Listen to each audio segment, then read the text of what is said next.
আবারও কিন্তু অনগ্রসর কল্যাণের ওয়েবসাইটে একটি নতুন নোটিশ পাবলিশ হয়েছে, অর্থাৎ ক্যান্সেলেশন নোটিশ পাবলিশ হয়েছে। সেটি যদি আমরা দেখি, নোটিশটি কিন্তু সাইন্ড হয়েছে 14 জুলাই 2026, কিন্তু পাবলিশ হয়েছে গতকাল। এই নোটিশের আন্ডারে মোট 16টি কাস্ট সার্টিফিকেট আছে, যেগুলি কিন্তু বিভিন্ন এসডিও কর্তৃক ক্যান্সেল করা হয়েছে, যার মধ্যে অধিকাংশই কিন্তু রয়েছে এসসি, অর্থাৎ একটি ওবিসি বাদে বাকি সমস্তই কিন্তু এসসি সার্টিফিকেট। এর ভেতরে যদি আপনারা এই 3 নম্বর পয়েন্টটি দেখেন, তাহলে এখানে দেখা যাচ্ছে কাস্ট সার্টিফিকেটটি ইস্যু হয়েছে 30শে জুন, কিন্তু ক্যান্সেল করা হয়েছে এটি 29শে জুন। এখানে কিন্তু এটি একটি ক্লারিক্যাল মিস্টেক বা হিউম্যান এরর। তো আপনারা সকলেই কিন্তু জানতে চান যে এই কাস্ট সার্টিফিকেটগুলি যে ক্যান্সেল হচ্ছে, এগুলির পুরো প্রসেসটা কি, অর্থাৎ প্রথম থেকে শেষ পর্যন্ত কিভাবে এই কাস্ট সার্টিফিকেটগুলি ক্যান্সেল হচ্ছে, সেটি নিয়েই আজকে আমার এই ভিডিওটি। বর্তমানে যে কাস্ট সার্টিফিকেটগুলি ক্যান্সেল হচ্ছে সেগুলো কিন্তু সবই West Bengal SC ST identification rules 1995-এর মাধ্যমে ক্যান্সেল করা হচ্ছে। এই ক্যান্সেলেশনের প্রক্রিয়া জানার জন্য সবার প্রথমে আপনাদের যে জিনিসটি জানতে হবে সেটি হলো, একটি কাস্ট সার্টিফিকেট ভেরিফাই করার প্রয়োজন কখন হয়। সাধারণত 3টি কারণ আছে যখন আপনার কাস্ট সার্টিফিকেটটি ভেরিফাই করা হতে পারে। 1, যদি নির্দিষ্ট সার্টিফিকেটের ওপর কোনো কমপ্লেন থাকে, অর্থাৎ আপনার প্রতিবেশী, আপনার শত্রু বা যে কোনো সংগঠনের তরফ থেকে যদি কোনো ডেপুটেশন দেওয়া হয় এসডিও অফিসে যে আপনি আপনার কাস্ট সার্টিফিকেটটি সঠিক নিয়ম মেনে পাননি, তাহলে এসডিও কিন্তু চাইলে আপনার বিরুদ্ধে একটি ভেরিফিকেশন প্রসেস স্টার্ট করতে পারে।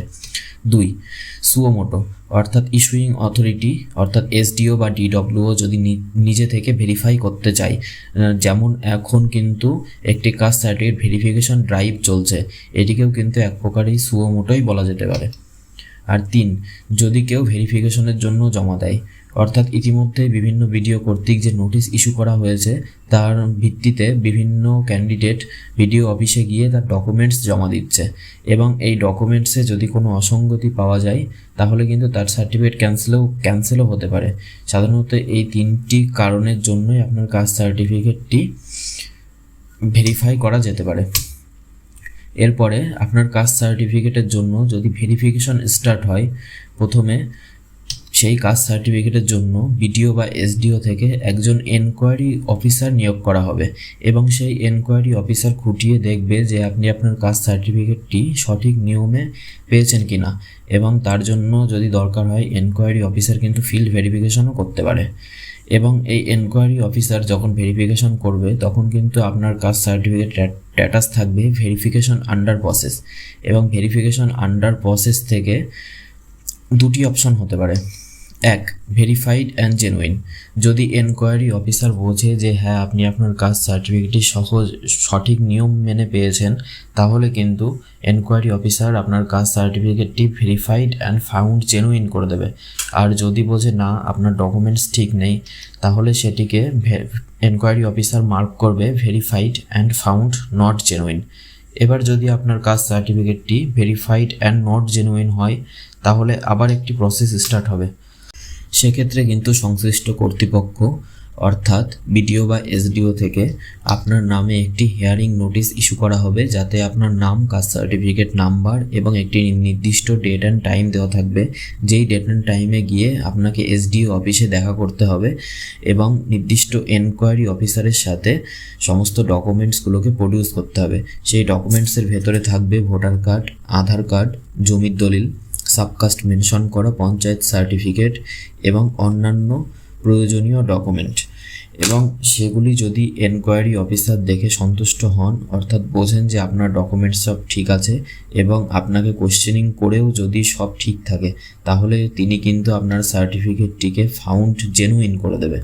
আর যদি আপনার কথার সাথে সহমত না হন, আপনার ডকুমেন্টস ঠিক না থাকে এবং যদি মনে করে আপনি কাস্ট সার্টিফিকেটটি কিন্তু ভুল করে পেয়েছেন, তাহলে কিন্তু তিনি আপনার সার্টিফিকেটটিকে ফাউন্ড নট জেনুইন মার্ক করবে এবং একটি ডিটেল রিপোর্ট তৈরি করবে। তারপরে সেই ডিটেল এনকোয়ারি রিপোর্টটি তিনি এসডিও সাহেবের কাছে পাঠাবেন এবং এসডিও সাহেব সেটিকে সাইন করে ক্যান্সেল করবে। এবং এই ক্যান্সেলেশনের পরে এসডিও অফিস থেকে একটি মেমোরেন্ডাম তৈরি হবে, সেই মেমোরেন্ডামটি পাঠানো হবে বিসিডব্লিউ ডিপার্টমেন্টে। সেখানে গিয়ে কিন্তু সেক্রেটারি টু দ্য স্টেট এই সার্টিফিকেটটি সাইন করে এবং সাইন করার পরে সেটিকে এনআইসির কাছে পাঠানো হয় আপনার সার্টিফিকেটটি অস্কার পোর্টাল থেকে সরানোর জন্য, এবং তারা আপনার সার্টিফিকেটটি প্রথমে অস্কার পোর্টাল থেকে সরায় এবং তারপরে আপনার নামে একটি পাবলিক নোটিশ অনগ্রসর কল্যাণের ওয়েবসাইটে পাবলিশ করা হয়। এটি ছিল কাস্ট সার্টিফিকেট ক্যান্সেলেশনের ফুল প্রসেস। আশা করি আপনারা সবাই খুব সহজে এটি বুঝতে পেরেছেন, এবং আপনাদের যদি এটা নিয়ে কোনো কোশ্চেন থাকে তাহলে কিন্তু আপনারা কমেন্ট বক্সে কোশ্চেনটি লিখতে পারেন। Thank you.